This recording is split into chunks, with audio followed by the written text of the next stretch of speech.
Welcome to ETV focus. నేను మీ శ్రీనివాస్ రెడ్డి. ఆ దరిద్రాలు వల్లే నా జీవితం నాశనం అయిపోయిందంటూ సుమన్ షాకింగ్ కామెంట్ చేశారు. అంత దరిద్రమైనటువంటి ఎవరు? అని ఏ ఉద్దేశంలో ఆ కామెంట్ చేశారు? ఆయన జీవితం అంటే ఏమైంది? అనేది కూడా ఈ వీడియోలో మనం తెలుసుకుందాం. ఈ వీడియోని పూర్తిగా చూస్తే మీకు అర్థమైపోతుంది. ఏంటి?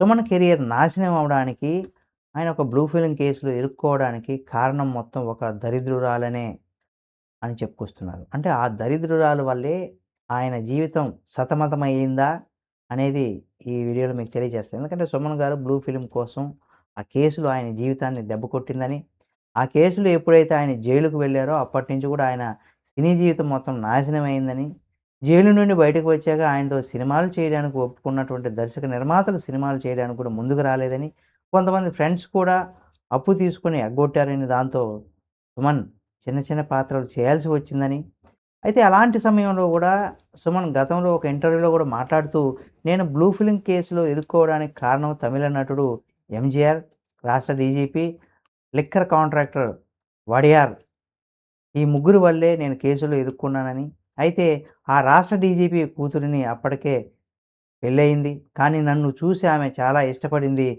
నా సినిమా షూటింగ్ ఎక్కడ ఉంటే అక్కడికి పోలీసు బందోబస్తు వచ్చి చూసి వెళ్ళేది.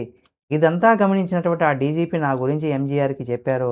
అలా ఎంజీఆర్ ఓ రోజు నన్ను పిలిచి మాట్లాడారు. అంటే మాట్లాడలేని స్థితిలో ఉన్న సమయంలో పేపర్ మీద రాసి, "నటుడుగా నీకు మంచి భవిష్యత్తు ఉంది. అవన్నీ వద్దు" అని చెప్పుకొచ్చారు. దాంతో నేను, "ఈ విషయం నాకు కాదు, ఆ అమ్మాయికి చెప్పండి" అని కూడా బదులివ్వడం ఎంజీఆర్‌కి నచ్చలేదు.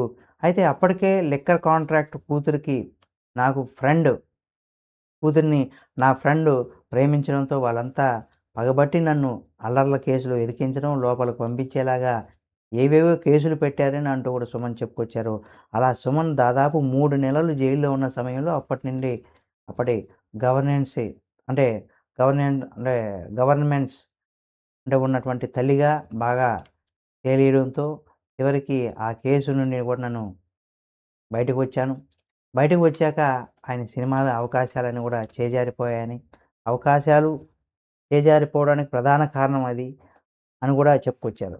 అంటే ఇవన్నీ కూడా ఎవరో తప్పు జేస్తే ఎవరో బలి కావాల్సినటువంటి పరిస్థితులు గూడా ఇటువంటి సందర్భాల్లో వస్తూ ఉంటాయి. కాబట్టి ఆయన చెప్పినటువంటి ఈ విషయం మీ అందరికీ తెలుసుకున్నారనుకుంటాను. ఈ వీడియో మీకు నచ్చితే లైక్ చేయండి. మరిన్ని వీడియోల కోసం మన రాజహంస టీవీ ఛానెల్ సబ్స్క్రైబ్ చేసుకొని పక్కనే ఉన్న బెల్ బటన్ ఒకటి మాత్రం మర్చిపోకండి.